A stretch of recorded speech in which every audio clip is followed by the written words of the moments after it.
ইউনূস আলাইহিস সালাম যখন উম্মতের সাথে রাগ করে হিজরত করে চলে যাচ্ছিলেন, কোন এক সাগর পাড়ি দিয়ে যখন যাচ্ছিলেন, নৌযানে উঠেছিলেন।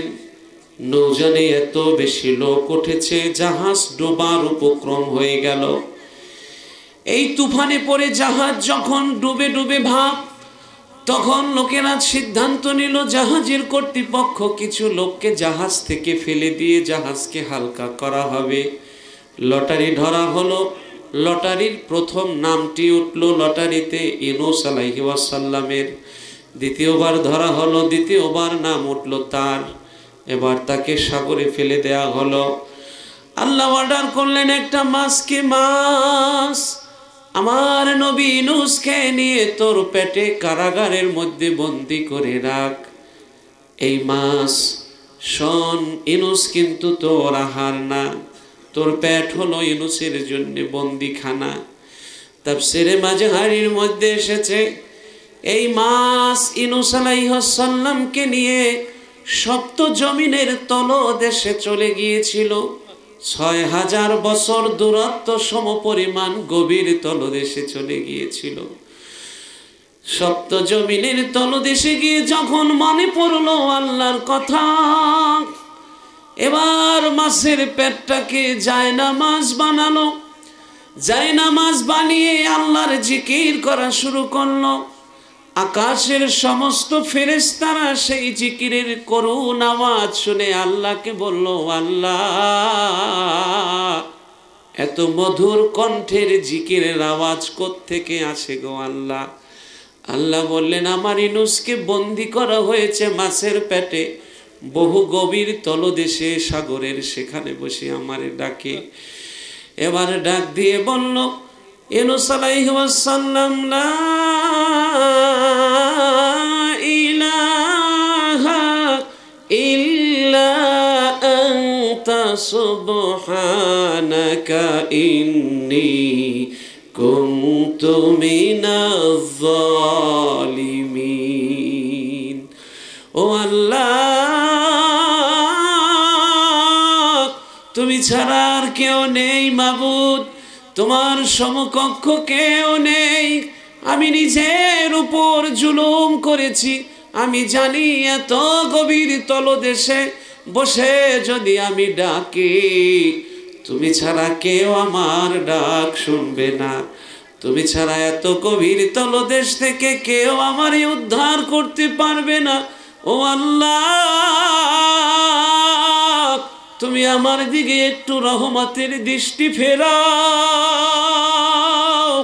ডাক দিতে দেরি হলো, আল্লাহর অর্ডার দিতে দেরি হলো না। মাছকে বলল, মাছ আমার ইউনূসকে আবার কিনারে নিয়ে আয়। যেভাবে আমার ইউনূসকে নিয়েছিলি আবার সেভাবে আমার ইউনূসের ফিরিয়ে দে। তাফসীরের মধ্যে এসেছে যদি ইউনূস আলাইহিস সালাম তখন আল্লাহরে না ডাক দিত, আল্লাহর কাছে সাহায্য না চাইতো, কিয়ামত পর্যন্ত মাছের পেটেই তার থাকতে হতো। ওই মাছের পেটটাই হতো তার সমাধি। আমাদের নবী মূসা আলাইহিস সালাম বড় আদুরে নবী ছিলেন। আল্লাহর কাছে যা চাইতেন আল্লাহ কবুল করতেন। এক সময় ইউনূস আলাইহিস সালামের কাছে লোকজন আসলো। এক সময় মূসা আলাইহিস সালামের কাছে লোকজন এসে বললেন, মূসা রে, তামাম এলাকা ফেটে চৌচির হয়ে গেছে, একটু পানি নাই, এক ফোঁটা বৃষ্টি নাই, ফসলাদি নষ্ট হয়ে গেছে।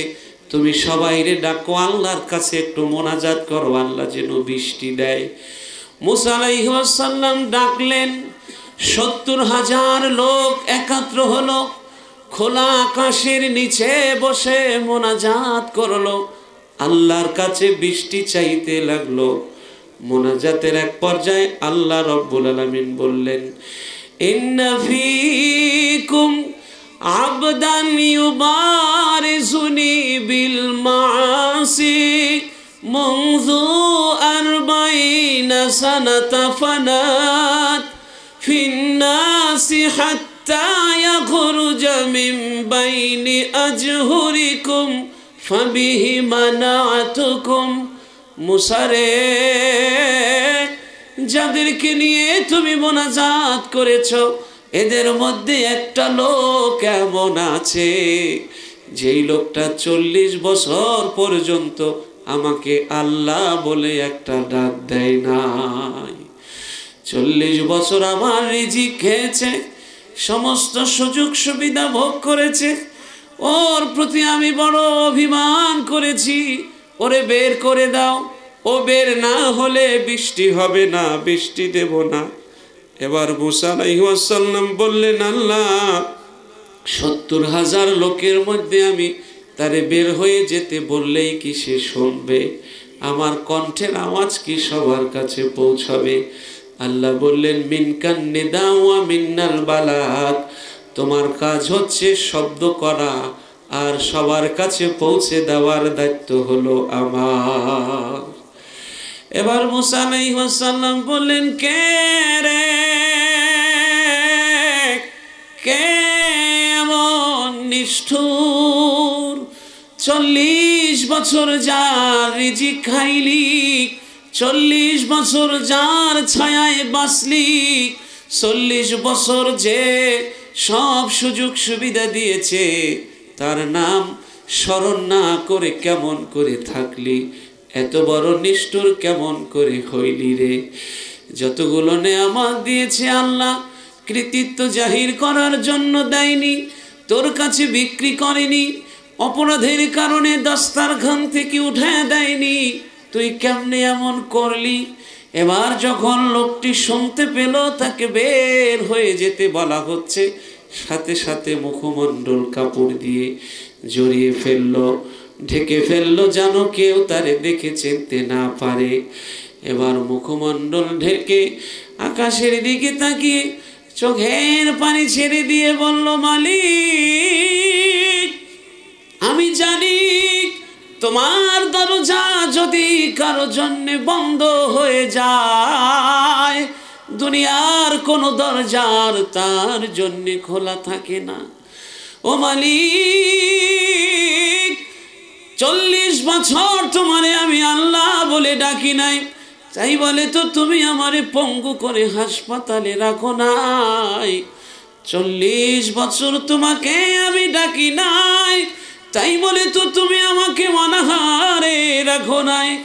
ও আল্লাহ তোমার দরজা থেকে 40 বছর পর্যন্ত পালিয়ে বেরিয়েছি, এখন আমি বুঝতে পেরেছি তুমি যদি তোমার দুয়ার বন্ধ করে দাও আর কোনো দুয়ার খোলা থাকে না।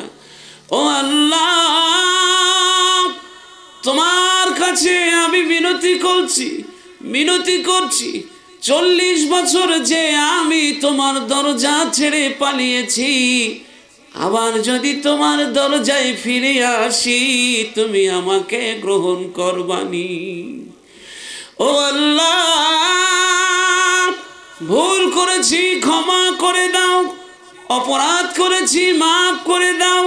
তুমি যদি তোমার এখান থেকে আমাকে বের করে দাও, বলো আমি কার কাছে যাব? আমার আর তো কোনো জায়গা নাই, তুমি আমার দিকে একটু রহমতের দৃষ্টি ফেরাও, রহমতের দৃষ্টি ফেরাও। চোখের পানি ছেড়ে দিয়ে যখন আল্লাহকে ডাক দিয়েছে, চোখের পানি যখন ঝরঝর করে ঝরতে লাগলো, আকাশ আল্লাহ বৃষ্টির জন্যে আকাশের দরজা খুলে দিল, বৃষ্টি শুরু হয়ে গেল। মুসা আলাইহিস সালাম বললেন, আল্লাহ কেউ তো বের হলো না, কেন তুমি বৃষ্টি দিলা? আল্লাহ বললেন, মুসা রে যার কারণে অভিমান করে বৃষ্টি বন্ধ করে রেখেছিলাম, ও যখন আমারে আল্লাহ বলে ডেকে চোখের পানি ছেড়ে দিয়েছে, সব মামলা ঢিসমিস হয়ে গেছে। ওর চোখের পানি দেখে আমার সব অভিমান মুছে গেছে, ভুলে গেছি ওর কারণে বৃষ্টি বন্ধ করে রেখেছিলাম। আবারও যখন আল্লাহ বলে ডেকেছে ওর কারণেই আবার বৃষ্টি চালু করে দিলাম। এজন্য আমার ভাইরা বান্দার ডাকে আল্লাহ সাড়া দেন, কিন্তু আমরা তার দরজা থেকে